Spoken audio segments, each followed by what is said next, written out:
Elvin stood at the edge of the mysterious forest, where eerie whispers rustled through the trees. Golden rays of light flickered between the branches, and the moss smelled sweet and dizzying. In his hand, he held an old map of the land of Albotéria, which he had found in the attic of old Madame Rosie. His goal was clear: to find the first golden seed, hidden somewhere in a castle beyond the mysterious mountains. Well then, Elvin, no dawdling.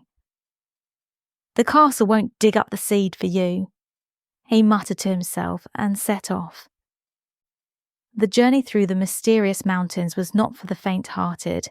The mountains rearranged themselves every morning, so the path that led uphill yesterday now led downhill.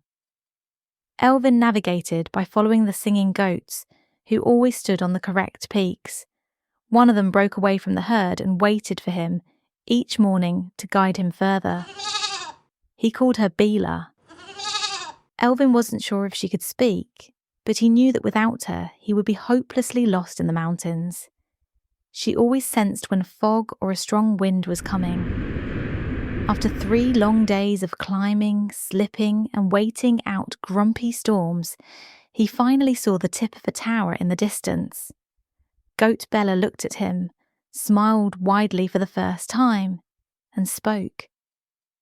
She wished him good luck on his journey, turned around, and trotted back to her herd among the peaks.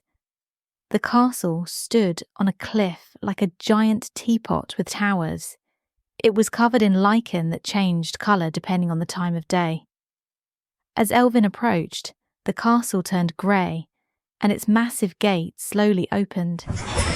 Inside, the air was chilly, and it smelled of old books and something he couldn't quite name. The corridors were terribly long and oddly confusing. Whenever he walked one all the way to the end, he somehow found himself back at the gate again. At last, he realised he had to walk backwards to move forwards. In one of the rooms, he found a mirror that showed him the day he was born. "That's strange," whispered Elvin, then kept going. At the top of the highest tower, reached by narrow wooden stairs, he found a painted chest. On top of the chest sat an old cat.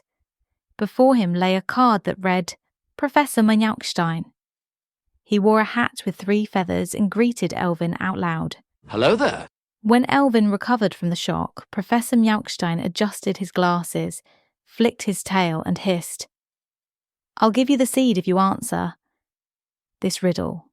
I am not alive, yet I speak. I have no legs, yet I travel. I have no wings, yet I fly. I am invisible, yet I can be heard. What am I?" Elvin thought hard. "It's sound," he said cautiously. Professor Manyauchstein smiled so widely that the buttons on his vest jingled. "Correct. Sound is a traveller without a suitcase. The seed is yours." The chest opened, and inside glowed the first golden seed. It was warm, softly vibrating, and hummed a gentle melody that sounded like children's laughter and rustling leaves. Elvin carefully placed it into a pouch of dragon silk, a farewell gift from Bella the goat.